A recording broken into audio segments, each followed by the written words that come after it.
Vamos a saludar al profe Vinieski, profe querido. ¿Cómo anda, maestro? Hola, compañero, ¿cómo anda? ¿Cómo lo extraño? Bueno, nosotros también a usted. Bueno, escuchamos su columna muy atentamente, compañero. Bueno, gran rescate de Edu, de aquel recital que se hizo a 10 años de la fundación de la Madre de Plaza de Mayo. A 20, y de a hecho, 20.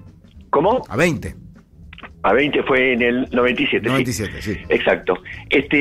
El tema es justamente que la Madre de Plaza de Mayo no tuvieron un acto fundacional, sino una acción fundacional, porque lo que las terminó uniendo, y esto es muy interesante, porque uno puede narrar los hechos, pero está uno detenerse a analizar cómo se fue dando el proceso de conformación de las madres, porque en la Argentina pasó algo que era inédito en el mundo y que no se volvió a repetir en las demás dictaduras, que es el tema de los desaparecidos como hecho sistemático del modo de represión.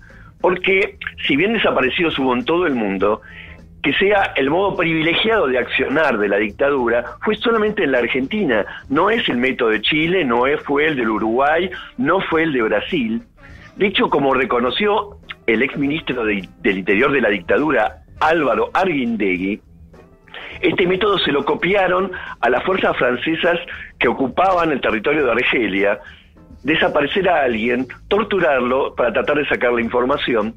Y si bien ese es el método que se aplicó en la Argentina, lo que dice Arguindegui es: esto nos ayudó a ganar la guerra, pero perdimos la paz, porque nosotros no éramos una fuerza de ocupación, se supone que éramos el ejército argentino, y luego nos tuvimos que topar con los familiares, y ellos son los que nos ganaron la guerra.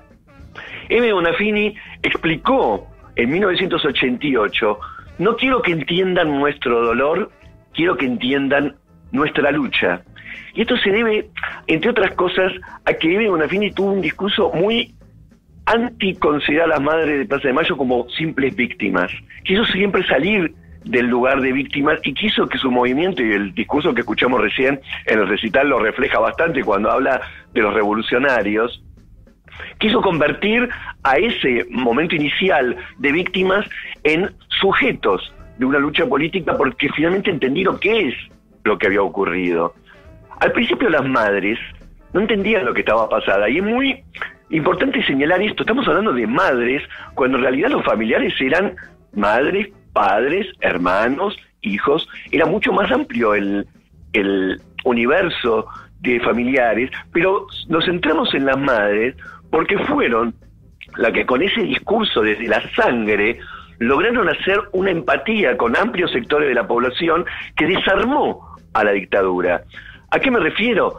A que estas madres iban dando vueltas por distintos despachos oficiales y que les hacían una calecita, la mandaban a un lado, mandaban al otro, algunos les pedían plata para darles información sobre lo que pasaba, las estafaron, muchas iban a una iglesia, a la Stella Maris, que era una iglesia castrense, y las informaciones que les daban eran mentirosas, hasta que Azucena Villaflor, fundadora en gran medida de las Madres de Plaza de Mayo y una de sus primeras víctimas, dijo: si vamos separadas no vamos a conseguir nada, nos tenemos que juntar, y para que Videla nos reciba, atiéndase esto, para que Videla nos reciba, vamos a tener que ir a la Plaza de Mayo. Que piensen que Videla los iba a recibir, habla en cierta forma de no tener una plena conciencia política de lo que realmente estaba pasando con sus hijos, y como una especie de pequeña inocencia política, algo que tuvieron que ir aprendiendo con el desarrollo de los acontecimientos.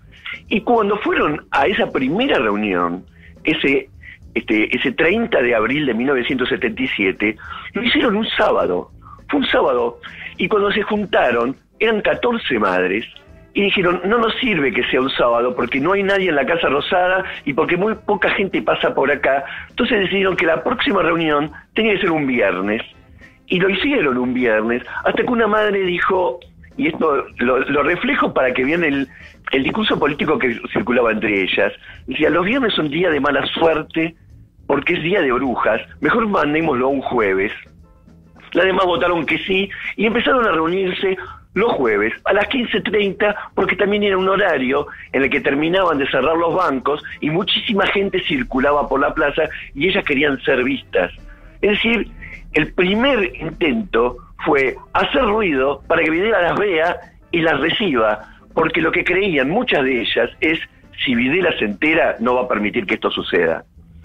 En ese nivel, también la primera o la segunda, el segundo objetivo que empezaron a tener es tratar de lograr firmas para sacar una solicitada en el diario La Nación. Es muy fuerte la anécdota de cómo lo lograron, porque ante la primera negativa, una de las cosas que dijeron es, si Mitre se enterara, ¿qué diría? Si Mitre se enterara, ¿qué diría? Es decir, para ellas Mitre era un prócer que no permitiría que este tipo de acontecimientos ocurran, y juntaron monedas en mano, una bolsa llena de monedas, el dinero para pagar la solicitada que apareció efectivamente el 10 de diciembre de 1977 en el diario La Nación. Pero ese mismo día, en el que empezaban a hacer ruido las madres, fue el día en el que desapareció Azucena Villaflor y 4 madres de Plaza de Mayo más, marcadas, señaladas por Alfredo Astiz, y también marcó hasta qué punto estaban trabajando sin tener demasiada conciencia del enorme peligro que corrían. Hay una anécdota que siempre me impactó mucho, que fue una reunión en la que participaron madres de Plaza de Mayo con otros militantes políticos mucho más experimentados en la Asamblea Permanente de Derechos Humanos, la PDH, en forma clandestina, y los militantes les decían, ojo, cuidado, estos son momentos para no hacer nada, hay que retirarse políticamente, y las madres tenían otro paradigma del que respondían y decían, ¿cómo no hacer nada? Son nuestros hijos los que estamos buscando, es la sangre la que llama, queremos que aparezcan ya. Y entonces uno ahí ve que hay dos discursos políticos completamente distintos que se han juntado. El del militante político, que es consciente de que no hay relación de fuerza para salir a pelear, y el de una madre que eso no le importa, y sale con un discurso que es muy fuerte, que es una madre buscando a su hijo. Eso para los dictadores era muy difícil de desarmar, porque la propia dictadura le asignaba ese rol a las mujeres, el rol de ser madre. Es más, el rol de la familia lo ponía en el centro ideológico de la lucha política, y por lo tanto, una madre buscando a su hijo, ¿cómo puede ser una amenaza para el régimen? Por eso es que en los intersticios del discurso político de la dictadura, las madres pudieron seguir creciendo y desarrollándose hasta tal vez el momento en que logran el reconocimiento internacional, que fue durante una de las rondas, durante el Mundial 78, en que un documental de la televisión holandesa las entrevista y con un discurso atropellado, tratando de hablarle al periodista, le explican lo que está pasando, y eso dio vuelta al mundo e hizo que Europa, Estados Unidos y básicamente todo el planeta se interese por la suerte de lo que estaba ocurriendo con las madres de Plaza de Mayo. El motivo por el que empezaron a dar vueltas a la pirámide es simplemente que ellas empezaron a juntarse y se sentaban en los bancos de la plaza. Un policía le dijo, no se pueden juntar a estado de sitio, tienen que circular, y lo que hicieron es circular alrededor de la pirámide. Y la manera en que surge el famoso pañuelo blanco es porque buscaban una manera de identificarse entre ellas en medio de una misa en Luján, porque obviamente lo que hacían empezaban a tomar conciencia de que era peligroso. El pañuelo blanco y circular en la pirámide, por lo tanto, fueron respuestas inmediatas en medio del peligro, y la madre de Plaza de Mayo, después de los logros de haber aparecido por todo el mundo, van con un enorme cartel que dice la aparición con vida a un desfile militar en la 9 de julio, y cuando un militar da la orden de taparlas con muchos soldados adelante, toman la iniciativa de comprar muchos globos de gas, eso que se vendía en una época para los chicos, esos globos que vuelan, atan su bandera a los globos de gas, y es hasta emocionante ver las imágenes de lo que ocurrió, porque en el medio del desfile, un cartel enorme que decía aparición con vida, queremos saber lo que pasa con nuestros hijos, sobrevolaba con globos por medio de donde estaban todas las autoridades castrenses.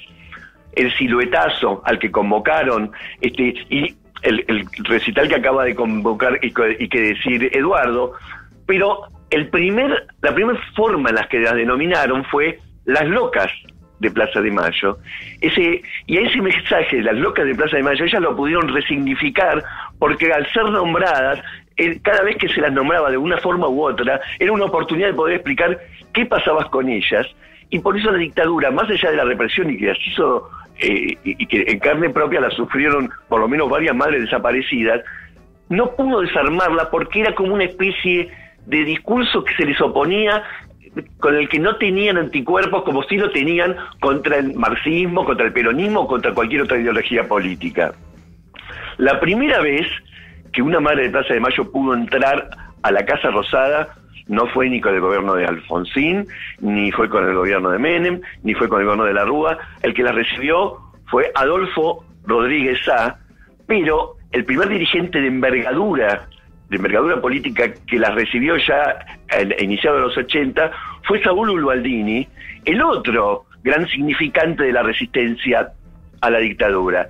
Las madres de Plaza de Mayo pasaron por muchos periodos muy diferentes. Durante el periodo kirchnerista fueron abrazadas, adoptadas, se les dio recursos, se las puso en la cima del discurso político, pero las famosas marchas de la resistencia, las marchas del 24 de marzo, pasaron a lo largo de todos estos años por momentos de enorme masividad, pero también por momentos de enorme soledad. Las madres siempre estuvieron ahí, cada jueves, y en cada marcha participaron, a veces muy acompañadas, a veces en mucha soledad, pero se han convertido en un enorme símbolo, no solamente de lucha, sino de coraje. Había que enfrentar en 1977 a la dictadura, porque estaban respondiendo a otra lógica y han sido, y son ya para siempre, un enorme monumento a la lucha argentina. Creo que para nosotros, compartimos que es un enorme honor para nosotros trabajar en la radio de las madres.